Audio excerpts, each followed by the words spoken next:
Hi hello ನಮಸ್ತೆ friends, ಎಲ್ಲರಿಗೂ ಮಹಾ ಶಿವರಾತ್ರಿಯ ಹಬ್ಬದ ಶುಭಾಶಯಗಳು. ಆ ಭಗವಂತ ಶಿವ ನಿಮಗೆ ಆರೋಗ್ಯ ಆಯುಷ್ ಎಲ್ಲ ಕೊಟ್ಟು ಕಾಪಾಡಲಿ ಅಂತ ಅಂದ್ಕೊತೀನಿ. ನಾನಿವತ್ತೊಂದು ಚಿಕ್ಕದಾದಂಥ ಒಂದು ಬ್ಲಾಗ್ ಥರ ಮಾಡ್ತಾಯಿದ್ದೀನಿ.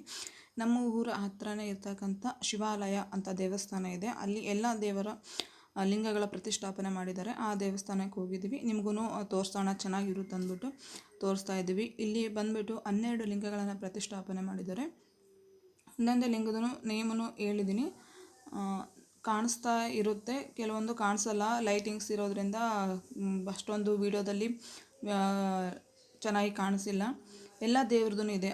12 ಲಿಂಗಗಳ ಪ್ರತಿಷ್ಠಾಪನೆ, ದೇಶದಲ್ಲಿರ್ತಕ್ಕಂಥ 12 ಲಿಂಗಗಳ ಪ್ರತಿಷ್ಠಾಪನೆ ಇಲ್ಲಿ ಆಗಿದೆ.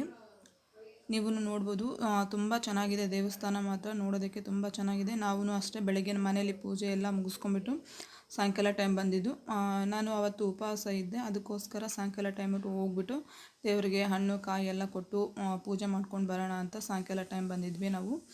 ನೋಡಿ ಎಷ್ಟು ಚೆನ್ನಾಗಿ ಅಲಂಕಾರ ಮಾಡಿದ್ದಾರೆ. ಏನು ಆಭರಣ ಏನೂ ಇಲ್ಲ, ಜಸ್ಟ್ ವಿಭೂತಿ ಮತ್ತು ಗಂಧದಿಂದನೇ ಲಿಂಗಗಳಿಗೆ ಅಲಂಕಾರ ಮಾಡಿದ್ದಾರೆ. ತುಂಬ ಅಂದರೆ ತುಂಬ ಚೆನ್ನಾಗಿತ್ತು. ನಾವು ಒಂದು 2-3 ಸರಿ ಬಂದಿದ್ವಿ ಈ ದೇವಸ್ಥಾನಕ್ಕೆ. ಅಂದರೆ ಹಬ್ಬದ ಟೈಮಲ್ಲಿ ಬಂದಿಲ್ಲ, ಶಿವರಾತ್ರಿ ಹಬ್ಬದಲ್ಲಿ ನಾರ್ಮಲ್ ಡೇಸಲ್ಲಿ ಬಂದು ಹೋಗ್ತಾ ಇದ್ವಿ. ಆದರೆ ಭಾಳ ದಿನ ಆಸೆ ಇತ್ತು ನನಗೆ, ಶಿವರಾತ್ರಿ ದಿನವೇ ಹೋಗ್ಬಿಟ್ಟು ದೇವಸ್ಥಾನ ನೋಡೋಣ, ಯಾವ ಥರ ಅಲಂಕಾರ ಮಾಡಿರ್ತಾರೆ, ಹೇಗಿರುತ್ತೆ ಅಂತ. ಇವತ್ತು ಬಂದಿರೋದ್ರಿಂದ ತುಂಬ ಖುಷಿ ಆಯಿತು ನನಗೆ ನೋಡಿಬಿಟ್ಟು. ಅದೇ ಥರ ನಮ್ಮ ವ್ಯೂವರ್ಸ್ಗೂ ತೋರಿಸೋಣ, ಅವ್ರಿಗೂ ಖುಷಿ ಆಗುತ್ತೆ. ಇಲ್ಲೇ ಎಲ್ಲಾದರೂ ಸುತ್ತಮುತ್ತ ಹತ್ತಿರದಲ್ಲಿರೋರು ದಯವಿಟ್ಟು ಈ ದೇವಸ್ಥಾನಕ್ಕೆ ಒಂದು ಸರಿ ಬಂದೋಗಿ, ನಿಮಗೂ ಖುಷಿ ಅನಿಸುತ್ತೆ. ತುಂಬ ಅಂದರೆ ತುಂಬ ಜನ ಬಂದಿದ್ದರು ದೇವರ ದರ್ಶನ ಮಾಡ್ಕೊಳೋದಕ್ಕೆ. ಹಾಗೆ ನೀವು ಯಾರ್ಯಾರೆಲ್ಲ ಉಪವಾಸ ಮಾಡಿದ್ರಿ, ಜಾಗರಣೆ ಮಾಡಿದ್ರಂತ ನನಗೆ ಕಮೆಂಟಲ್ಲಿ ತೋರಿಸಿ. ನಾವು ಹೋಗಿದ್ದು, ನಾನು ನನ್ನ ಮಕ್ಕಳು ಮತ್ತು ನಮ್ಮ ಯಜಮಾನರು 4 ಜನನೇ ಹೋಗಿದ್ವಿ. ಬೈಕಲ್ಲಿ ಹೋಗಿದ್ದು. ತುಂಬ ಅಂದರೆ ತುಂಬ ಜನ ಬಂದಿದ್ದರು. ತುಂಬ ವೆಹಿಕಲ್ಸ್ ಎಲ್ಲ ಬಂದಿತ್ತು. ಬೆಳಗ್ಗೆಯಿಂದನೂ ಬರ್ತಾಯಿದ್ರು ಅನಿಸುತ್ತೆ. ಸಾಯಂಕಾಲ ಆಗದ ಹಾಗೆಲ್ಲ ಇನ್ನೂ ತುಂಬ ಜನ ಕಲ್ತಿದ್ರು. ನೋಡಿ, ಪೂಜೆ ಎಲ್ಲ ಬಂದಿರೋದವರೆಲ್ಲ ಹೂವು ಹಣ್ಣು ಎಲ್ಲ ಈ ದೇವರಿಗೆ ಮಾತ್ರ ಇಸ್ಕೊತಾ ಇದ್ರು.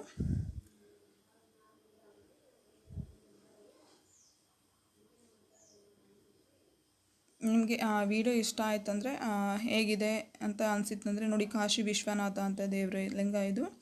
ನೋಡಿ ಎಷ್ಟು ಚೆನ್ನಾಗಿ ಅಲಂಕಾರ ಮಾಡಿದಾರಲ್ವ. ಹೇಗೆ ಅನಿಸ್ತು ಅಂತ ನನಗೆ ವಿಡಿಯೋ ನೋಡಿಬಿಟ್ಟು ಹೇಗೆ ಅನಿಸ್ತು ಅಂತ ನನಗೆ ಪ್ಲೀಸ್ ಕಮೆಂಟ್ ಮಾಡಿ ಹೇಳಿ.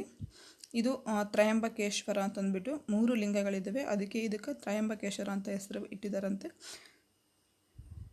ಇಲ್ಲಿ ಒಂದು ದೇವತೆನ ಪ್ರತಿಷ್ಠಾಪನೆ ಮಾಡಿದ್ದಾರೆ. ನಮ್ಮೂರಿಂದ 1-1.5 ಕಿಲೋಮೀಟ್ರ್ ಆಗುತ್ತೆ ಅಷ್ಟೇ. ಕೇದಾರನಾಥ. ಕೆಲವೊಂದು ಕಾಣಿಸಿದ್ದ ಹೆಸರುಗಳು ಹೇಳ್ತಾ ಇದ್ದೀನಿ.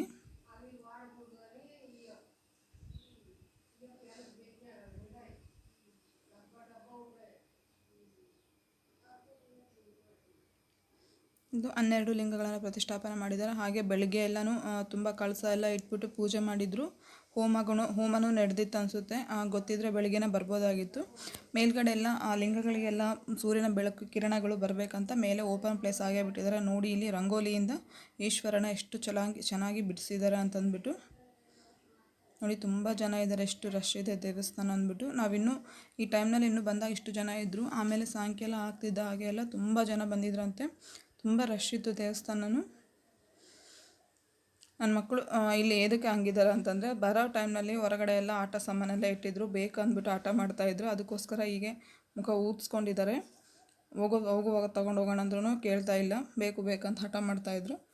ನೋಡಿ, ಹೊರಗಡೆನೂ ಅಷ್ಟೇ ತುಂಬ ಚೆನ್ನಾಗಿದೆ, ಪ್ಲೇಸೂ ಅಷ್ಟೇ. ಎಷ್ಟೊಂದು ಪ್ಲೇಸ್ ಇದೆ ಹೊರಗಡೆ. ರಾತ್ರಿ ಎಲ್ಲ ಜಾಗರಣೆ ಮಾಡ್ತಾರಲ್ವ, ಅದಕ್ಕೋಸ್ಕರ ಜಾಗರಣೆಗಂತಲೇ ಭಜನೆ ಅದೆಲ್ಲ ಇಟ್ಟಿರ್ತಾರೆ ಅನಿಸುತ್ತೆ. ಅದಕ್ಕೆ ಮುಂದೆ ಎಲ್ಲ ಸ್ಟೇಜಲ್ಲಿ ಹಾಕ್ಬಿಟ್ಟು ರೆಡಿ ಮಾಡಿದ್ದಾರೆ. ದೇವಸ್ಥಾನ ಮೇಲ್ಗಡೆ ಈಶ್ವರನ ಮೂರ್ತಿ ಇಟ್ಟಿದ್ದಾರೆ, ದೊಡ್ಡದಾಗಿದೆ. ರೋಡ್ ಮೇಲೆ ಹೋಗೋರಿಗೆಲ್ಲ ಕಾಣಿಸುತ್ತೆ, ಅಷ್ಟು ದೊಡ್ಡದಾಗಿದೆ. ಹಾಗೆ ಆತನ ಎದುರುಗಡೆ ನಂದಿನ ಪ್ರತಿಷ್ಠಾಪನೆ ಮಾಡಿದ್ದಾರೆ.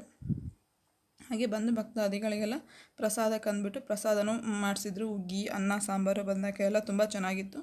ನಾನು ಅಷ್ಟೇ ಬೆಳಗ್ಗೆಯಿಂದ ಉಪವಾಸ ಇದ್ದಲ್ವ, ಬಂದುಬಿಟ್ಟು ದೇವ್ರ ದರ್ಶನ ಮಾಡಿಕೊಂಡು ಪೂಜೆ ಎಲ್ಲ ಆದಮೇಲೆ ನಾನು ಇಲ್ಲಿ ಪ್ರಸಾದ ತೊಗೊಂಡೆ. ಚೆನ್ನಾಗಿತ್ತು ಅಡುಗೆನೂ.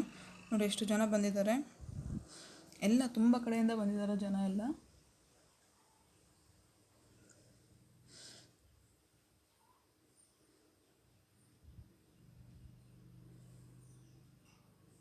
ನೋಡಿ, ಜನ ಎಲ್ಲ ಎಲ್ಲೆಲ್ಲಿ ಕೂತ್ಕೊಂಡ್ಬಿಟ್ಟು ದೇವ್ರ ದರ್ಶನ ಮಾಡ್ಕೊತಾ ಇದ್ದಾರೆ ಅಂದ್ಬಿಟ್ಟು. ನೋಡಿ ಹೀಗೆ ಕಾಣಿಸುತ್ತೆ ಹೊರಗಡೆಯಿಂದ ನೋಡಿದರೆ. ನೋಡಿ ಒಂದ್ಸಲ ನೋಡಿ, ಕಲ್ಯಾಣ ಮಂಟಪನೂ ಇದೆ, ಇಲ್ಲಿ ಮದುವೆನೂ ಆಗುತ್ತೆ ಅನಿಸುತ್ತೆ. ಇಲ್ಲಿಂದ ಎಂಟ್ರೆನ್ಸ್ ಇರುತ್ತೆ. ಮೇಲ್ಗಡೆ ಕೆಳಗಡೆ ಕಲ್ಯಾಣ ಮಂಟಪ ಇದೆ, ಮೇಲ್ಗಡೆ ಲಿಂಗಗಳು ಪ್ರತಿಷ್ಠಾಪನೆ ಮಾಡಿದ್ದಾರೆ. ಹಾಗೆ ತುಂಬ ಮೇಲೆ ಈಶ್ವರನ ಮೂರ್ತಿ ಇಟ್ಟಿದ್ದಾರೆ. ದೊಡ್ಡದಿದೆ, ತುಂಬ ಅಂದರೆ ತುಂಬ ದೊಡ್ಡದಿದೆ. ನೋಡಿ ಈ ಥರ ಕಾಣಿಸುತ್ತೆ ದೇವಸ್ಥಾನ ಎಲ್ಲ.